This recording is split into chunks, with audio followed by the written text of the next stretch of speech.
Hi friends, मी प्रियंका स्वागत करते तुमचं स्पेशल रेसिपीमध्ये। आज आपण आपल्या रेसिपीमध्ये हिरवा वाटाण्यापासून एकदम झटपट तयार होणारी आणि खूपच कुरकुरीत तयार होणारी या पद्धतीची रेसिपी तयार करणार आहोत। चला तर मग वेळ न घालवता रेसिपीला स्टार्ट करूयात। त्यासाठी 1 कप फ्रेश आणि ताजं हिरवा वाटाणा घेतलेला आहे। तुम्हाला वाटलं तर फ्रोझन मटार सुद्धा यूज करू शकता।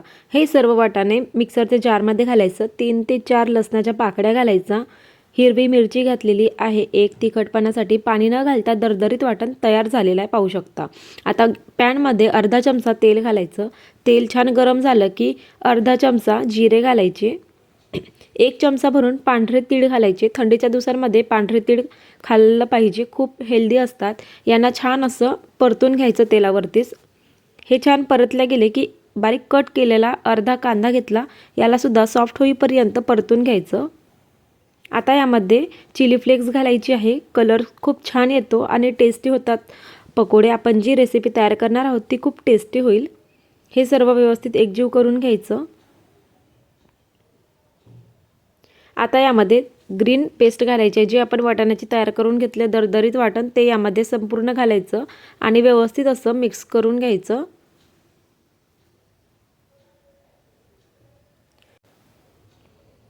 छान व्यवस्थित मिक्स झालेला आहे। तेलामध्ये शिजवून घ्यायचं याला सुद्धा।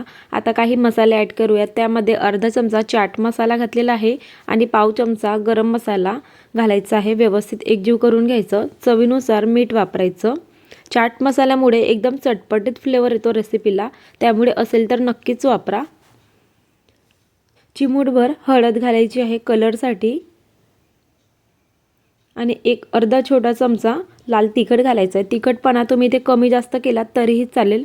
व्यवस्थित 1 मिनिट परतून घ्यायचं तेलावरतीच। मिश्रणाचं कलर थोडं चेंज व्हायला लागलेलं आहे, म्हणजे मटार छान शिजल्या गेलेले आहेत। आता यामध्ये पाणी घालूयात। तर मी इथे सर्वात आधी 1.5 कप पाण्याचा वापर करणार आहे। तर हा 1 कप पाणी आहे। आता या 1 कपामधील अर्धा कप पाणी मी इथे वापरणार आहे, म्हणजेच टोटली 1.5 कप मी इथे पाण्याचा वापर केलेला आहे। आता याला छान अशी उकळ काढून घ्यायची आहे पाण्याला। तर 2च मिनिटांमध्ये पाण्याला खूप छान पद्धतीने उकळ येणार आहे। तर पाहू शकता छान उकळ आलेली आहे। आता यामध्ये स्वच्छ बारीक चाळून घेतलेला रवा घालायचा आहे। तर 1.5 कप पाण्यासाठी 1 कप रवा पुरेसा आहे आणि रवा घालत असताना थोडं थोडं घालायचं, म्हणजेच इथे गाठी होणार नाही रव्याच्या। आणि व्यवस्थित असं मिक्स करून घ्यायचं संपूर्ण मिश्रण।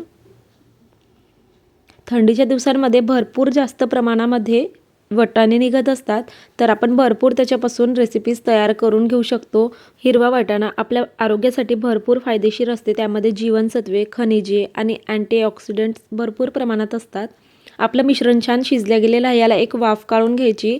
1 मिनिटासाठी वाफ काढून झाली की याला थंड होण्यासाठी एका साईडला काढून घ्यायचं। तुम्हाला वाटलं तर दुसऱ्या बाउलमध्ये ट्रान्सफर करू शकता, परंतु मी यामध्येच थंड करून घेणार आहे।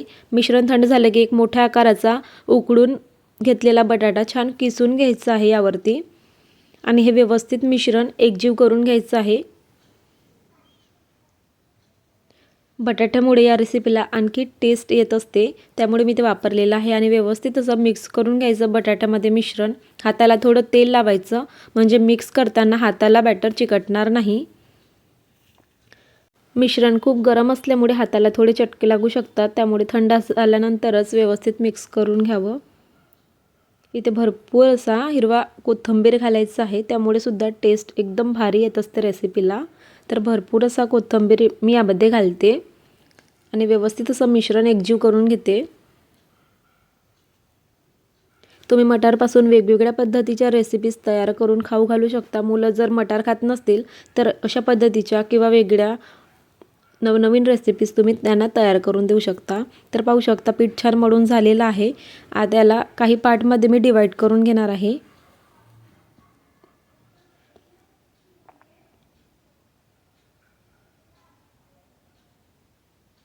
आता यामधील एक पार्ट घ्यायचा आणि याला अशा पद्धतीने रोल करायचं। सर्वात आधी याला छान असं रोल करून घ्यायचं आपल्याला।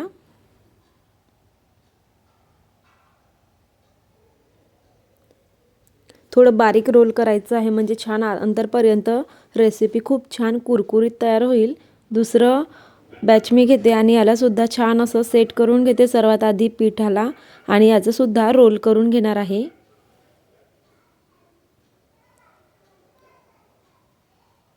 थोडं पातळ असं रोल करून घेतलं म्हणजे छान कुरकुरीत होतील आपली रेसिपी। दुसरं रोलसुद्धा अशा पद्धतीने तयार झालेला आहे।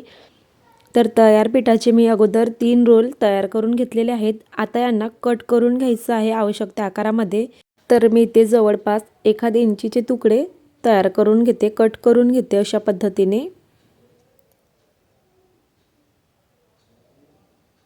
तुम्हाला वाटलं तर तुमच्या पद्धतीने कोणताही कमी जास्त आकार दिला तरीही चालेल, परंतु मी या पद्धतीचा आकार दिलेला आहे, म्हणजे दिसायलाही छान दिसेल आणि एकदम कुरकुरीत होते रेसिपी। उरलेल्या रोलचे मी अशा पद्धतीने आणखी तुकडे करून घेते।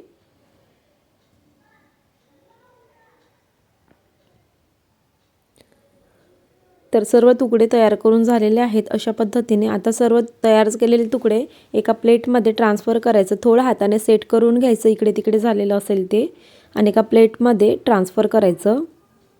उरलेल्या सर्व पिठाचे सुद्धा मी अशाच पद्धतीने रोल तयार करून घेते। थोडे पातळच रोल तयार करायचे म्हणजे छान कुरकुरीत होतात। सर्व रोल्स तयार झालेले आहेत। आता कढईमध्ये तेल घेतलं, तेल अगदी गरम होऊ द्यायचं आहे छान असं, आणि गरम गरम तेलामध्ये सर्व तुकडे सोडायचे आहेत, आणि गॅसची फ्लेम हाय ठेवायची आहे। गॅसची फ्लेम मीडियम ठेवली तर ऑइली होईल आपली रेसिपी आणि कुरकुरीत होणार नाही, आणि गॅसची फ्लेम जर हाय ठेवली तर अंदरपर्यंत शिजले जाईल आणि ऑइली होणार नाही। दोन्ही साईडनी सर्व साईडनी छान असं कुरकुरीतपणा येईपर्यंत आणि गोल्डन कलर येईपर्यंत फ्राय करून घ्यायचं आहे।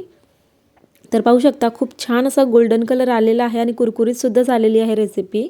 आता आपण टिश्यू पेपरवरती सर्व बॉल्स काढून घेणार आहोत। एकदम मस्त दिसायला झालेले आहेत। आता तेल थोडं आणखी गरम होऊ द्यायचं, आणि छान तेल गरम झालं की यावरती उरलेले रोल्स सोडायचे आहेत, आणि यांनासुद्धा खूप छान असं गोल्डन कलर येईपर्यंत फ्राय करून घ्यायचे। मुलं एवढ्या आवडीने खातील की एकदा नाही तर 10 वेळा बनवून मागतील अशा पद्धतीची ही आपली आजची रेसिपी आहे। यांनासुद्धा गोल्डन कलर आलेला आहे, आवाज तुम्ही ऐकू शकता।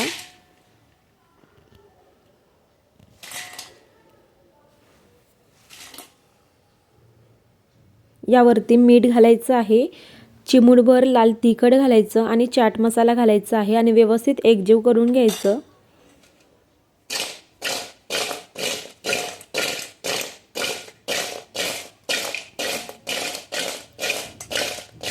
इथे आवाज ऐकून तुम्हाला समजलंच असेल की किती कुरकुरीत झालेली आहे रेसिपी ते।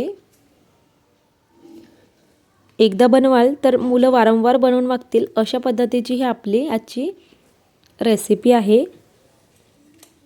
कोणत्याही प्रकारच्या चटणीसोबत किंवा असंही खाल्लं तरी खूप टेस्टी होणार आहे। पाहू शकता दिसायला जेवढं भारी, खायला त्यापेक्षा कितीतरी पटीने जास्त टेस्टी। आणि रेसिपी आवडली असेल तर प्लीज व्हिडिओला लाईक आणि चॅनलला सबस्क्राईब करायला अजिबात विसरू नका। धन्यवाद।